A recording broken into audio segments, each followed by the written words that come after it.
কখনো ভাবিনি খুব কাছের মানুষগুলোই একসময় দূরে চলে যাবে। আমার বুঝ হওয়ার পর থেকে বাবা আমার সাথে কখনো এতটা কষ্ট নিয়ে কথা বলেনি। আজ এত বছর পর কেন জানি মনে হচ্ছে আমি সন্তান হিসেবে ব্যর্থ। যে সন্তানের কারণে বাবা মায়ের চোখে জল আসে, সেই সন্তানের মতো হতভাগা সন্তান পৃথিবীতে আর দ্বিতীয় জন নেই। আমার ভিতরটা পুড়ে যাচ্ছিল, মনে হচ্ছিল এই যন্ত্রণা থেকে মৃত্যু অনেক ভালো। কিন্তু আমি মরতে চাই না, জবাব দিতে চাই ওইসব মানুষদের যাদের কারণে আমি নিঃস্ব হয়েছি। আমার আপন মানুষগুলো আমাকে দূরে ঠেলে দিয়েছে, তাদেরকে জবাব দেওয়ার জন্য হলেও আমাকে বাঁচতে হবে। আমার কাছে টাকা পয়সা তেমন কিছুই ছিল না। বাসা থেকে বের হওয়ার আগে খুব ভয় কাজ করছিল। কোথায় যাব, কি খাবো, কি করব, এরকম হাজারো চিন্তা এসে মস্তিষ্কের মাঝে বাসা বাঁধতে লাগলো। এতদিন তো থাকা খাওয়া নিয়ে কোনো চিন্তা করতে হতো না। সারাদিন যাই করি না কেন, দিন শেষে মায়ের হাতের খাবারটা পেতাম। আরামে চিন্তাহীন ভাবে তুলতুলে নরম বালিশে মাথা রেখে রাতটা কাটিয়ে দিতে পারতাম। কিন্তু এখন কি পারবো? পারবো না, কারণ এখন আমার মাথার উপর বাবা নামক বটগাছটা আর নেই, যার ছায়ায় আমি এতটা দিন বেঁচেছিলাম। আর সেই মানুষটা তার ছায়া আমার উপর থেকে সরিয়ে নিয়েছে। কিছুক্ষণ পরেই আমি আমার ভালোবাসার মানুষগুলোকে ছেড়ে চলে যাব। জানি না আর কোনোদিন তাদের সাথে দেখা হবে কিনা। বাবাকে বলে রাতটা থেকে দিতে চেয়েছিলাম, মা আর বোনের সাথে শেষবারের মতো গল্প করতে চেয়েছিলাম, কিন্তু কথাটা বাবাকে বলার মতো সাহস করে উঠতে পারিনি। ওই তো মনটা আজ কত সুন্দর লাগছে। টেবিলে বসে বই পড়ছিল, আমাকে দেখেই উঠে দাঁড়ালো। আমাকে দেখে বলল, ভাইয়া কিছু বলবে? আমি কিছু বলতে পারলাম না। 2 মাস হতে চললো ঠিক মতো আমার সাথে বোনটা কথা বলেনি। আজ আমার সাথে কথা বললো। তাহলে কি বাবার মতো সেও জানে আজকের পর থেকে তার ভাইটাকে আর সে চাইলেও ভাইয়া ডাকতে পারবে না। শেষবারের মতো ভাইয়া ডেকে নিজেকে সান্ত্বনা দিচ্ছে। কত ইচ্ছা ছিল বোনটাকে নিজের হাতে বউ সাজাবো। বোনকে বউয়ের সাথে দেখার ইচ্ছেটা বোধহয় সব ভাইয়াদের পূরণ হয় না, আমারও হবে না। তাতে কি, মানুষের জীবনে তো আর সব ইচ্ছারই পূরণ হয় না, আমারও হবে না। তবে মনের ভিতর দুঃখটা থেকেই যায়। শেষবারের মতো বলতে ইচ্ছে করছিল, আরেকবার ভাইয়া বলে ডাক। তোর মুখ থেকে ভাইয়া ডাকতে শুনতে অনেক ভালো লাগে, কিন্তু আমি বললাম না। কি দরকার শুধু শুধু মায়া বাড়িয়ে? অথচ আজকের পর থেকে এই ডাকটা না শুনেই আমাকে প্রতিটা রাত কাটাতে হবে। মায়ের রুমে যখন গেলাম তখন মা আমাকে দেখে মুখ ঘুরিয়ে নিল। মনে হলো মা আমার সাথে কথা বলতে চায় না, আমার মুখটা দেখতে চায় না। কিন্তু আমি তো তার মুখ না দেখে থাকতে পারি না, অনেক কষ্ট হয়। তাহলে কি মাও বাবার কথাটা জানে? তাহলে যে বাবা মাকে বলতে না বললো, বাবার মতো মাও আমাকে ঘৃণা করে, সন্তান হিসেবে পরিচয় দিতে লজ্জা বোধ করে। অনেকক্ষণ দাঁড়িয়ে থাকার পরেও মা কোনো কথা বলল না। তখন মা অন্যদিকে চেয়ে আছেন। আমি আর তখন আমার চোখের বিশুদ্ধ পানিটাকে ধরে রাখতে পারলাম না। নিজের অজান্তেই চোখ দুটো জলে ভিজে গেল। মা হয়তো আমার চোখের জল দেখতে পেয়েছিল কিংবা পাইনি। যখন আমি চলে আসতে নিলাম ঠিক তখন মা আমার সাথে কথা বললেন। মায়ের কথাটা শুনে আমার ভেতরটাতে এত এত ভালো লাগা কাজ করলো, যেটা আমি বোঝাতে পারবো না। আমার চোখের জলটাকে তুচ্ছ মনে হলো। মা যখন বলল, কিছু বলবি বাবা? তখন আমি জল মুছতে মুছতে মায়ের দিকে এগিয়ে গেলাম। বলতে চাইলাম, মা দেখো, বাবা আমাকে বাড়ি থেকে চলে যেতে বলেছেন। আমার কারণে নাকি বোনের বিয়ে ভেঙে যাওয়ার সম্ভাবনা আছে। তুমি বলো মা, আমি কি তোমাদের ছেড়ে থাকতে পারবো?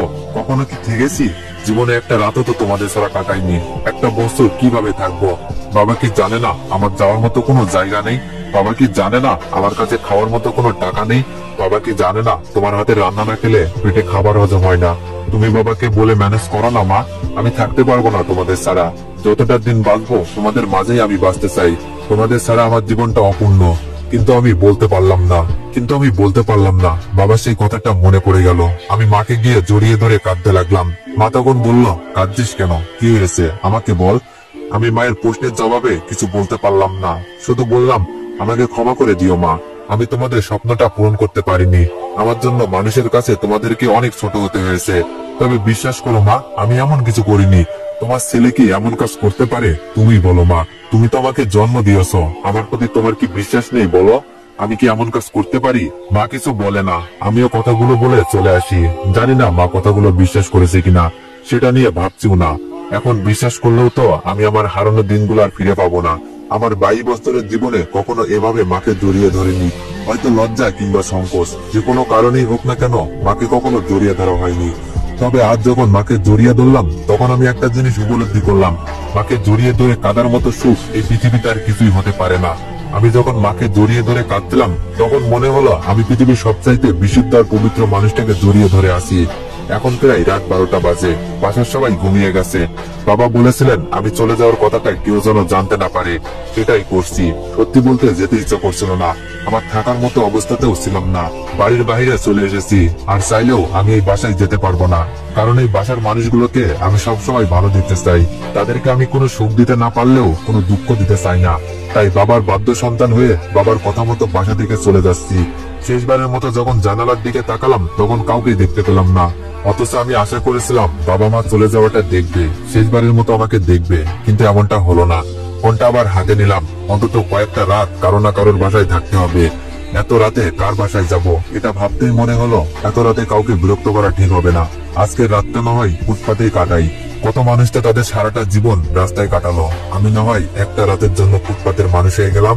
যদিও আমি জানি আমার আর ফুটপাতের মানুষগুলোর মাঝে কোনো পার্থক্য নেই এখন, কারণ তাদের মতো আমারও এখন কোনো আপন মানুষ নেই। কিছু সময় আগে সবকিছু ত্যাগ করে আমাকে চলে আসতে হয়েছে। এখন আমি একা, বড় একা। আমার জীবনে আপন কিংবা পর কেউ নেই। আমার একাকিত্ব জীবন শুরু আজ। জানি না এই একাকিত্বর সাথে লড়াই করে কতদিন টিকতে পারবো আমি। ফোনটা চেক করতেই দেখলাম 72 বল মিস কল। মিলির সাথে কথা বলার পর ফোনটার প্রতি আর মনোযোগ দেওয়া হয়নি। একবার শুধু দেখেছিলাম, মিলি অনেকবার ফোন দিয়েছে, তখন ফোনে কথা বলার মতো অবস্থা ছিল না, তাই এড়িয়ে গিয়েছিলাম। আমি নিজেই মিলির কাছে ফোন দিতে চাইলাম, কিন্তু দেখলাম অনেক রাত হয়ে গেছে।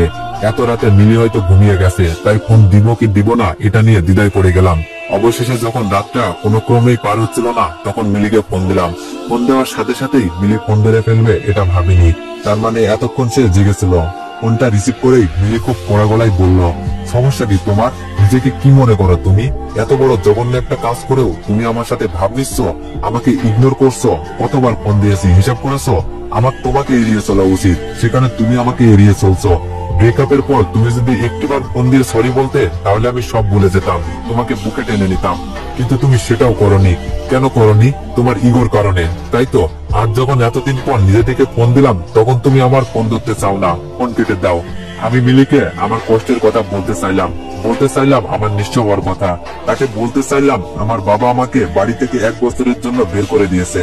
1 বছরের জন্য না, সব সময়ের জন্য, কারণ আমি হয়তো আর ওই বাড়িতে কোনোদিন পা রাখবো না। কিন্তু বললাম না, আমার কষ্টের কথা কাউকে জানাতে চাই না আমি। আর মিলি আমার এখন কেউ না, তাকে বললে হয়তো সে মজা নিবে। সুখের কথা মানুষকে বলা যায়, মানুষের সাথে শেয়ার করা যায়, কিন্তু দুঃখের কথা কাউকে বলতে নেই, তাহলে মানুষ মজা নিবে। আমি আমার দুঃখটা শুধু আমার মাঝেই লুকিয়ে রাখতে চাই, কাউকে বলতে চাই না। আমি মিলিকে বললাম একটু সমস্যা হয়েছিল, তাই ফোন ধরিনি। সমস্যা নেই, তুমি তোমার যত রাগ আছে আমার উপর ঝাড়তে পারো, আমি কিছু মনে করব না। তবে তোমার কাছে আমার একটাই অনুরোধ, আমার উপর কোনো অভিযোগ রেখো না। আমার কথা শুনে মিলি ফোনটা রেখে দেয়। তার ফোন রেখে দেওয়ার কারণটা খুঁজতে গেলাম না, হয়তো আমার কাপুরুষের মতো আত্মসমর্পণটা সে মেনে নিতে পারেনি, তাই ফোনটা রেখে দিয়েছে। তো এভরিওয়ান, গল্পটির নাম হচ্ছে মায়ার বাঁধন। আর যদি এই গল্পটির নেক্সট পার্ট পেতে চাও, তাহলে বেশি বেশি কপি লিঙ্ক করে দাও, আর একটু বেশি বেশি কমেন্ট করে দাও। ধন্যবাদ।